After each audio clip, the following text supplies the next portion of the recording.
de gestação é uma fase de muitas transformações para a futura mamãe. E é normal que as dúvidas sejam constantes, desde questões mais complexas, como que atividade física fazer ou até que meio de transporte utilizar, até aquelas mais simples, como é possível pintar o cabelo ou quais os cuidados com a higiene bucal. E claro, para esclarecer tudo isso, eu já estou aqui com o Dr. Belarmino José da Silva. Seja bem-vindo. Sempre um prazer recebê-lo aqui no programa. Obrigada, Da mesma doutor. forma, Suzana, obrigado. Boa tarde a todos. E dizer assim que as dúvidas, elas são muito recorrentes, então eu acho muito pertinente a gente poder abordar, abrir o leque de dúvidas, porque o questionamento da mulher, da futura mamãe ou já mamãe, geralmente são os mesmos. E são preocupações que, uma vez eliminadas, ela fica mais tranquila. E a ansiedade é um inimigo de um bom pré-natal. Então, aquilo que a gente puder fazer para se ter um pré-natal bacana e gerar um ser humano também saudável, isso vem de encontro com o nosso objetivo. E assim, gente, são tantas as curiosidades. Assim, antes o Dr. Belarmino só estava dando uma breve pauta ali pra gente, falando quais são os cuidados que a gestante tem que ter. Garanto que muitas gestantes nem nunca sabiam disso, por isso a importância da gente esclarecer esse tema para você aí de casa. Vamos começar falando sobre alimentação, doutor. Quais são os alimentos que a mãe pode ingerir, quais aqueles que ela deveria evitar e por quê?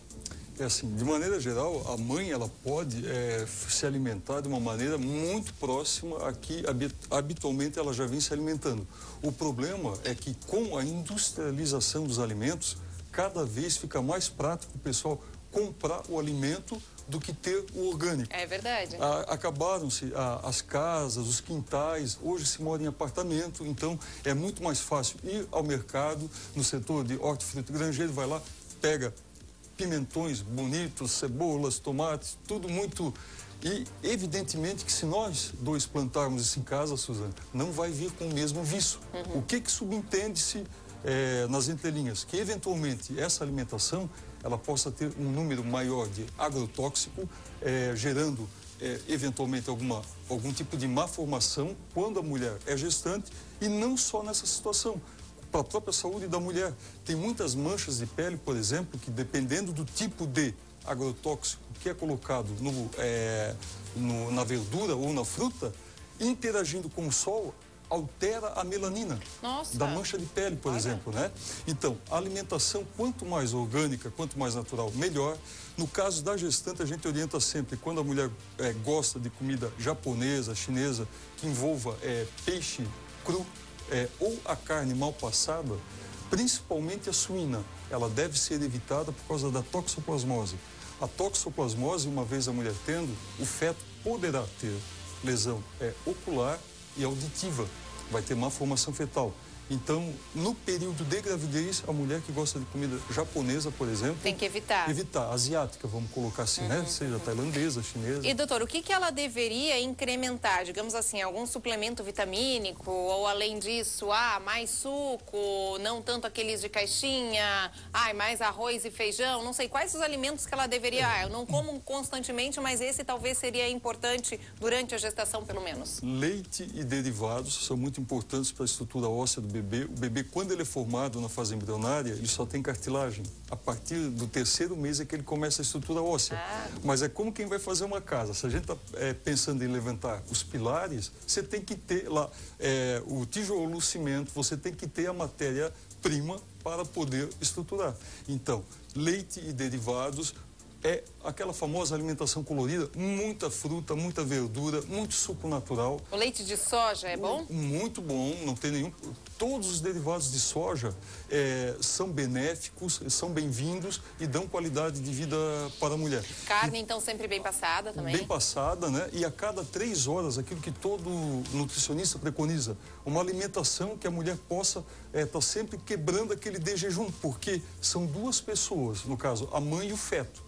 Então, se ficar a gestante tomar o café da manhã às 7 da manhã e for se alimentar só ao meio-dia, o bebê pode entrar em hipoglicemia, tanto a mãe quanto o feto. O bebê também pode sofrer dentro da barriga da mamãe? Suzana, é como a mãe parar de respirar. Se a mãe parar de respirar, é pelo cordão umbilical que chega a respiração. Olha só. O oxigênio, no caso. E nada a ver aquele lance de comer por dois? Não, nada a ver. Isso não. Come como estava comendo antes, só que de uma forma mais natural, mais benéfica, né? É quantitativo e qualitativo. Então, não é comer muito, mesmo porque chega um determinado período que o próprio útero, ele disputa espaço com o estômago. Então, a mulher tem que comer pequenas porções várias vezes ao dia. Então, é bom ter uma barrinha de cereal na bolsa, pegar um tapué. Eu vejo assim as pessoas com um pouquinho de, não é preconceito, mas não muito generosas consigo mesmo. Pega uma fruta, pica ela, coloca dentro de um tapué ou qualquer recipiente que tenha, né? Claro, leva a marmitinha para o trabalho. Isso ótimo, mesmo, ótimo. Claro. Gostei da marmitinha. Leva lá e coma, faça a sua refeição, porque eu ouço no consultório, às vezes são pessoas que se alimentam no local de trabalho e tem que comer a alimentação que é ofertada no serviço. Sim. E às vezes é tudo muito... industrializado, assim, cheio de corante, né? Frito, muita fritura também, sabe? Satura o fígado. A gestante, ela tem uma intolerância maior do que as demais mulheres a frituras. Por isso então, também bebida alcoólica. Bebida alcoólica também. E dá muita náusea, dá muito enjoo e tal. Então, por que não ela levar o arrozinho com feijão dela, o bife feito na chapa, uma salada, claro, né? E aí ela vai lá no buffet e escolhe o que ela quer complementar. Legal. Doutor, com relação a citar agora as bebidas alcoólicas, é verdade que a mãe não pode não tomar nem um golinho de vinho, nem um golinho de cerveja? Ela tem que evitar completamente qualquer tipo de bebida alcoólica? É porque a resposta in natura é sim. Agora, o álcool, mesmo que a mãe pense que não está tomando, ela está tomando álcool. Por quê? O álcool, ele vem na salada, no vinagre de álcool. Uma trufa, ela pode ter álcool. Aqui na região a gente chama de conserva, né? Que é os ovinhos de codorna, tudo vem, né? Tem a beterraba, né? As avós faziam muito até hoje. Tem inclusive nos supermercados. Isso tudo para poder conservar é o álcool quem conserva. Então, o vinagre de álcool ou acetato balsâmico, tudo isso é álcool. Às vezes a paciente diz assim, não, mas eu não ingeri nada. E final de semana houve um churrasco. O churrasco, aquele de igreja, o típico, ele é deixado na salmoura, com bastante vinagre, cebola. Então a mulher vai lá e come. Mas isso ela pode? Esses em conserva, as trufas, isso tudo ela pode? Não vai ter nenhum problema. Mas quer dizer, já há álcool. Então qualquer cálice a mais, aquele cálice que os cardiologistas indicam por causa dos flavonoides que tem dentro da uva, é preferível ela tomar um suco de uva.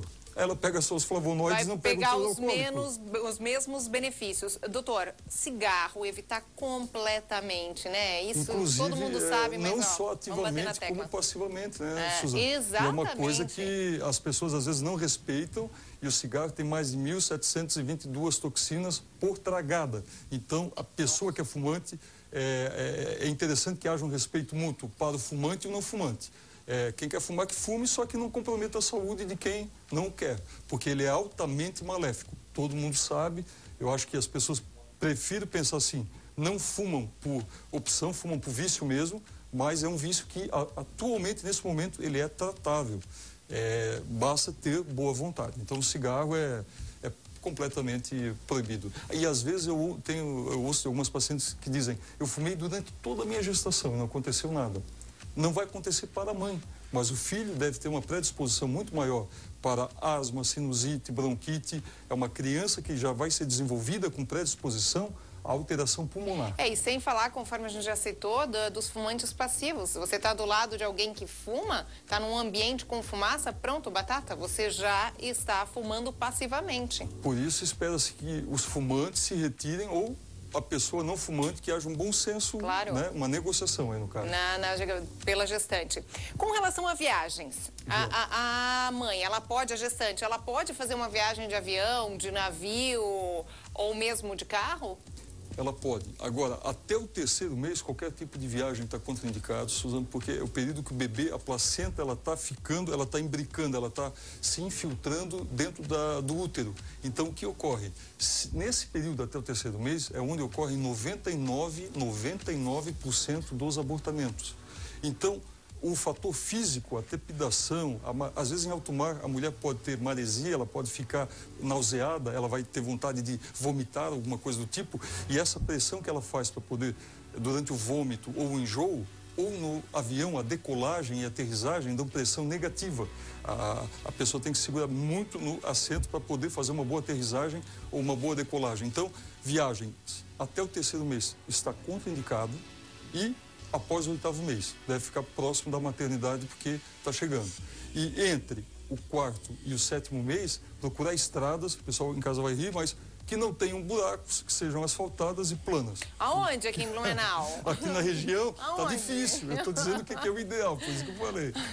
Tem que ser local plano, baixa velocidade, porque às vezes tem, o motorista não vê, mas pode ter uma... enfim, alguma coisa que tenha que reduzir a velocidade subitamente e vai gerar uma pressão negativa. A gente, no bloco anterior, falamos aqui, eu e o Dr. Bellarmino já esclarecemos para todo mundo de casa que tem que tomar cuidado nos 3 primeiros meses com relação a qualquer tipo de viagem, especificamente aquelas de navio e avião. Depois do 8º mês também, evitar qualquer alimento cru, como comida japonesa ou aquelas carnes mal passadas. Enlatados. Né? Enlatados, corantes, o máximo natural, mais natural, melhor, né, doutor? Isso para relembrar aquilo que a gente falou no bloco anterior. E assim, se você aí de casa tiver alguma dúvida a respeito desse tema, pode ligar aqui pra gente. O telefone aqui da RIC Record é o 3340-0070. Doutor. Isso, só que fazer uma adenda. As pessoas em casa podem achar que é um pouco difícil fazer tudo isso, mas vale a pena pelo menos tentar. Claro. Né? Mas corre, não dá tempo e tal, mas pelo menos façam conscientemente. Não tenha só dúvida. Isso, Doutora, a gente já tem ligação. Vamos lá. Alô, quem fala? Oi, Susan, tudo bem? Oi, querida, tudo? Quem fala? Eu queria saber do doutor, aqui minha filha está grávida de 6 meses, né? Está entrando no 6º mês. E no início ela fez injeções de enzimas para emagrecer. Isso pode prejudicar o neném? Ela já fez o morfológico, diz a médica que está tudo bem. Como é o seu nome? É Simone. Simone. Agora sim, Simone, você fala de onde? Aqui do bairro da Velha. Perfeito, Blumenau. Vamos lá, e aí, doutor? Bom, Simone, anfetaminas, seja fenproperex, sibutramina, anfepramona, são medicamentos totalmente contraindicados durante o período gestacional. Provavelmente ela estava fazendo uso sem saber que estava grávida, mas não são proibidos, inclusive, aproveitar o gancho, quando em qualquer situação, porque muda muito o humor da mulher.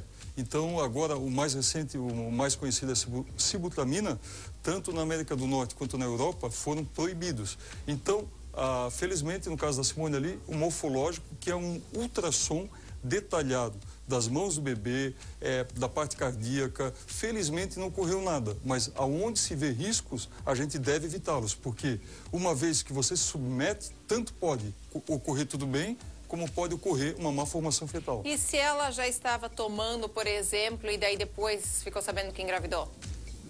Não tem problema. A partir do momento que ela engravida e ela para, não tem problema. O problema é a manutenção. E pelo que eu entendi, foi um bom período que a gestante estava tomando. Então foi sorte dela. Sorte, mas né? Não arrisque, tem que ter cuidado. Daqui a pouquinho a gente fala dos outros medicamentos que a gente deve evitar, que as gestantes devem evitar, mas antes mais uma ligação. Alô, quem fala? É a Andréia. Oi, Andréia. Você fala de onde? É aqui do bairro Salto. Blumenau, perfeito. Sua dúvida, Andréia? É que eu passei pelo médico e ele viu que eu tenho uma arritmia cardíaca. E eu estou gestante de 4 meses. Eu queria saber no que isso implica, assim, o que pode causar. E aí, doutor? Perdão, Susan. Com relação à arritmia cardíaca, certo. O que isso significa e o que pode causar por ela ser gestante de 4 meses? A causa mais frequente de arritmia cardíaca em gestante é prolapso da válvula mitral. Então, com o acompanhamento cardiológico que ela já deve estar fazendo, é só feito um ajuste da dose. Tem até um medicamento que a gente pode falar, o nome científico dele é propanolol. Tem de 20, 40, 60. O cardiologista, ele vai adequar a dose à situação da arritmia dela. Porque tem vários tipos de arritmia, Susan. Tem a arritmia ventricular e auricular, aquela aulinha de biologia que todo mundo participou, né? São 4 cavidades, 2 aurículas e 2 ventrículos. Então tem que saber que tipo de arritmia e o cardiologista é quem vai fazer esse ajuste juntamente com o obstetra que acompanha. Pode dar algum problema? Não, de maneira nenhuma. A única coisa é que ela tem que saber disso.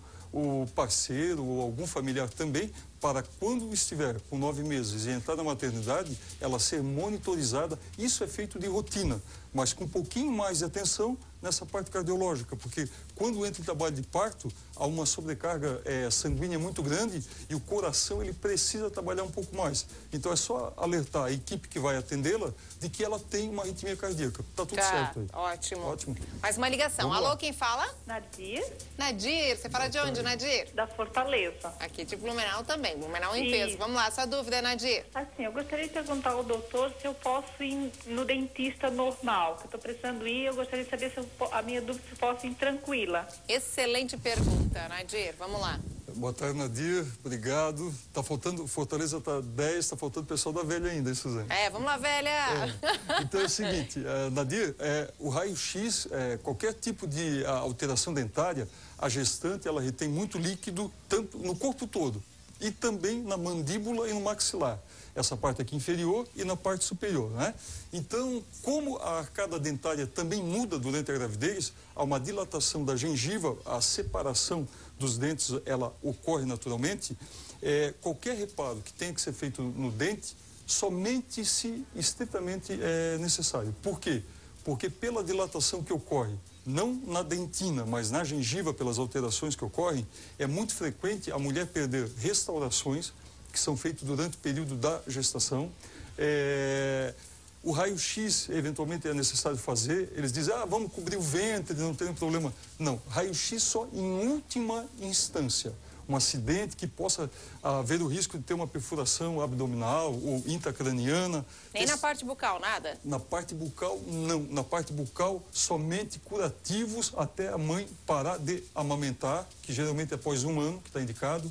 Aí a mulher já voltou com a anatomia normal dela e nesse meio tempo, Suzano, por quê? Se tiver uma cárie, alguma coisa, tem que ir lá, não usar anestésico, retira a parte da dentina e põe um curativo. Vai ficar muito parecido com a restauração comum, normal. Quer dizer, quem tiver cárie não pode fazer restauração enquanto está grávida? Olha, pode, mas não está Deveria indicado. evitar? Deve evitar. Evitar fazer restauração, porque ela vai perder. Muitas mães até perdem restaurações que já têm durante o pré-natal, por essa alteração gestacional que ocorre na gravidez. Então, indicado assim, deixa terminar a gestação, faça os curativos e mesmo quando um dente está inflamado, alguma coisa assim, você sabe que o anestésico não pega também. Às vezes eu recebo cartinha de dentistas que perguntam, posso anestesiar sua paciente para fazer um reparo, tal dente? Dente inflamado com gengivite não pega, isso em qualquer parte do corpo. Se tem um abscesso, o anestésico ele pega, mas muito pouco. Então, olha, melhor que deixar para depois. interessante isso. O fato de clareamento também deve evitar? Tudo que a Nadir perguntou, assim, estou englobando, obrigado, Nadir, pela pergunta, porque era algo que eu gostaria muito de me expressar aqui a respeito. É fazer o estritamente necessário. O máximo uma limpeza que não envolve, não mexe com nenhum produto químico. E cuidar bem mais, né? Porque daí para evitar que tenha aquela cárie e não precisa nem fazer a restauração. Eu ainda vou fazer um adendo, não para assustar, eu vou avançar um pouquinho o sinal e me perdoem. A gestante, ela passa muito cálcio para o feto. Então, a mãe tem que se alimentar mais ainda de cálcio, porque senão ela poderá ter mais problemas dentários também. Viu só a importância do leite, do queijo, do iogurte? Leite e derivados à vontade. Quanto mais, melhor. Menos problema dentário. Doutora, a gente falou antes dos medicamentos. O que deveria se evitar e o que pode? A pessoa ficou com uma dor de cabeça, a mulher ficou com uma dor de cabeça, ficou com uma cólica. O que ela pode tomar? Excelente. Suzano, resumindo, a mãe deve, durante o pré-natal, só tomar as vitaminas e analgésico, que é o paracetamol. Qualquer outro analgésico ou antitérmico, tipo ácido acetil salicílico, qualquer outra coisa, o paracetamol é o único analgésico para qualquer tipo de dor que a mãe possa tomar. Anti-inflamatórios, dos mais banais, não pode, no máximo, se for localizado, um spray. E antibióticos somente com prescrição médica. Só existem 2 ou 3 antibióticos que podem ser utilizados. Por exemplo, ficou com uma cistite, que é comum. Aí existe um medicamento apropriado para a gestante. Que bom que já existe isso. Não existe, Suzana, existe para dor de garganta, para problema auditivo. E viva a tecnologia, Amém, que continue assim, né? Mais uma ligação. Mas para não se automedicar, claro. isso que é importante. Alô, quem fala? É Rosângela. Rosângela? Isso. Oi, Rosângela. Você fala de onde? É do bairro da Velha. Oh, a velha obrigado. chegou. Muito bem, Rosângela. Qual a sua dúvida? Eu gostaria de saber se eu estou grávida de 2 meses e eu tenho muito enjoo acompanhado de vômito. Então, assim, eu quase não consigo me alimentar e vomito muito. Eu gostaria de saber se tem alguma coisa que eu possa fazer para aliviar um pouco esse sintoma. Muito bem. Boa tarde, Rosângela. Obrigado. Até o 3º mês, a mulher passa por uma transformação hormonal tão forte que geralmente ocorrem muitas náuseas e tendência a vômito. Então, para a Rosângela ter uma dieta menos inconveniente, uma dieta, Rosângela, mais líquida e mais pastosa. Você deve evitar ingestão de sólidos, produtos mais sólidos, tipo carne vermelha, fica 12 horas no organismo, leva um tempão para digerir. Faz uma sopinha, né? Uma sopinha, sucos, vitaminas, tudo o que for líquido, Rosângela. Uma gelatina, você pode tomar, salada de frutas, tudo isso vai ser bem digerido. Agora, se você tentar comer alguma coisa mais sólida, vai dar problema. Mas ela pode tomar algum medicamento para evitar esses enjoos? Existe medicamento que não dá má formação, que é anti-nauseante, que aí o médico dela vai fazer direitinho e não vai dar problema nenhum. Tem com medicamento, mas assim, a princípio, se ela fizer uma dieta líquida, a náusea há uma tendência a passar. Doutor, com relação a pintar cabelo, fazer unha, a mulherada é toda vaidosa, né? E claro, são aqueles 9 meses, querendo ou não, a raiz fica aqui embaixo, né? Cresce. E aí, faz o quê? Pois é um problema isso, Suzana, porque está totalmente contraindicado até pelo menos o 7º mês, que é o período que o bebê está se formando. E o couro cabeludo, eu não sei até que ponto que vai, não subestimo ninguém, mas o couro cabeludo é extremamente, ele absorve muita coisa. Tanto o couro cabeludo como o espaço sublingual. Mesmo se não pintar bem na raiz, se deixar um pouquinho, porque muitos cabeleireiros falam isso, né? Não precisa nem pintar bem perto da raiz. Eles falam às vezes que não tem amônia. Então, assim, eu quero paz com todos os cabeleireiros, cabeleireiras, salões de beleza, tá tudo certo. Mas na gravidez, não. A mulher às vezes está com 38 anos e fica constrangida, diz a minha autoestima, como é que vai ficar? Eu sempre coloco assim, e o seu filho fica onde nessa história toda? É melhor deixar a natureza se manifestar, o bebê vir no seu vício e a partir do 7º mês aí ela pode fazer alguma coisa. Mas até então, seja até o pintar, porque somando assim, alimentação com produto agrotóxico, produto transgênico, o carbóxido o oxigênio ruim que a gente inspira. É tanta coisa que juntando daqui e dali, até pintar a unha estaria contraindicado numa gravidez, porque não deixa de ser um produto químico. Existe muita química. Vai desde o sabonete ao shampoo, Suzana. Então, agregando tudo, você vai ter uma somatória que você vai ver, nossa, esse bebê vai ser gerado num meio altamente industrializado. Então, pintar cabelo, se possível, não. Agora, depende de cada obstetra. Eu oriento o que dizem todos os cientistas. Até 7º mês, não. Gente, aproveita que agora a moda é das ombremechas, das mechas californianas, fica bonito, raiz um pouquinho mais escura e só as pontas mais claras. Mas a gente já tem mais uma ligação. Alô, quem fala? Alô? Quem fala? Fabiana. Oi, Fabiana. Você fala de onde? Falo de Blumenau, de Tupava Norte. Muito bem, Fabiana, sua dúvida? Tudo bem. A minha dúvida é, com quantos dias que um exame já dá o resultado de positivo de gravidez e se realmente uma gestante não pode ingerir produtos crus, tipo um racapeta, um sushi. Isso até a gente já comentou, Fabiana, mas é interessante a gente colocar mais uma vez. Bacana. Obrigado, Fabiana. Então, reiterando, comida crua, só de jeito for bem nenhum, higienizada, nem racapeta. Tentar evitar. E ela perguntou com quanto tempo após a fecundidade dá positivo teste de gravidez. Suza, às vezes é um pouco individual. De maneira geral, dentro de 72 horas já dá positivo, mas para algumas mulheres pode dar duvidoso. Então a resposta seria, após 3 dias da fecundação já dá positivo, de maneira geral, e se não der com 3, com 4 ou 5 dias no máximo. Perfeito. Fabiana, obrigada. Obrigada a todos que ligaram, a todos que tentaram participar aqui e acabaram não conseguindo. Não tem problema, o nosso quadro Saúde da Mulher não para nunca, é um sucesso aqui no programa. A cada 15 dias, nas quartas-feiras, o doutor Belarmino está aqui para esclarecer todas as suas dúvidas. Até eu vou passar os contatos da clínica do doutor Belarmino. O telefone é o 33260102.